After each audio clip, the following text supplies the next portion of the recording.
Let's run by you a lot more of those fine details of a distribution in terms of the figures that have been recorded in the last year alone. That's the year under review, according to the Ghana AIDS Commission. We know that a lot more females have been infected in the last year, and also there's a lot of new infections among children, according to the Ghana AIDS Commission. Let me run by you those figures quickly. So we have, for example, 5,211 young people between the ages of 15 and 24 who were infected in the last year alone.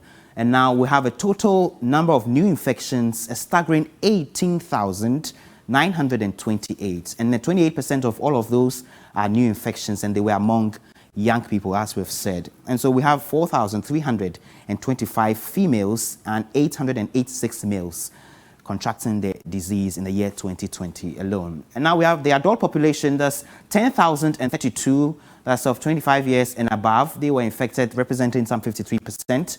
And then we have 3,596 children who were infected. And then another 12,758 related deaths in 2020. Over 12,000 deaths in 2020. And then 27,690, that's 8% of children, were between 0 and 14 years, and they are currently living with HIV. So those are the figures from the Ghana AIDS Commission. In the last year alone, the staggering numbers that they have recorded. But the seeming decline in HIV and AIDS education has been attributed to this sharp rise in the cases among the youth that has been reported. With the rising numbers among young persons living with the condition, the issue of stigma has also remained one that has been a barrier to accessing care. When we talk about sex, has your parents ever talked to you about sex? Okay, me, my mama. These young students are not part of the 58% of persons living with HIV who know their status. Like many other Ghanaians, they may not be concerned much about the 77% who receive sustained antiretroviral therapy. The AIDS Commission revelation that more than 42,000 young people between 15 and 24 years were living with the virus as of December 2020 is worrying.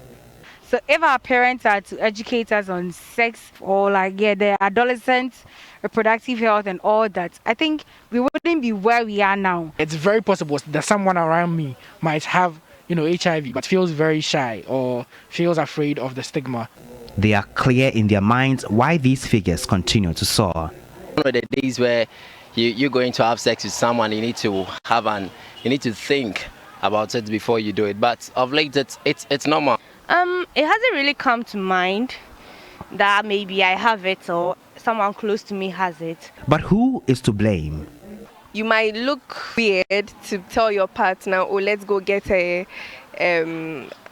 HIV test before, we do anything. You do not need to go far away to know there is a surge in sexual encounters among young people, and the use of emergency contraceptives has also shot up.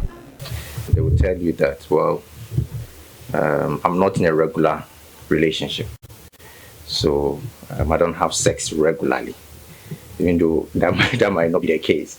The convenience of it, its availability, the cost, I think amongst other issues are driving the youth towards it. While the sex counts go up, the AIDS Commission is worried stigma is preventing young people from accessing care. Even when they are diagnosed as having HIV, are not on treatment because of stigma. Carrying the medications to school, sometimes for those who are positive, taking daily pills becomes a problem. My friends want the conversation around HIV and AIDS to be normalized as a way of dealing with the discrimination. We should have some connection with our parents for us to be open to them and explain things to them in our lives. If not, our friends will continue to mislead us. Well, health experts have spoken about how to normalize the testing of HIV and AIDS in the wake of increasing numbers of new infections among young people. Today I've come to the Patholab Medical Laboratory to get myself tested. A few jitters here and there, but fingers crossed. I have been briefed about what this entails, but I am up for it. Does not seem to me like a big deal at all.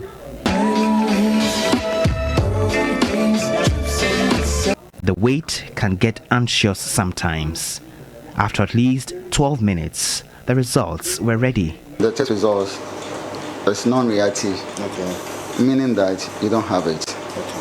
In the event there is an opposite of this result, what would that mean? With that, we are not just going to give you just one result like this reactive. We'd have to do confirmatory test. The health experts are advising us to walk into medical facilities and get tested. The earlier you know your status, the better. Even if you're positive, you can live a fulfilling life, even with HIV.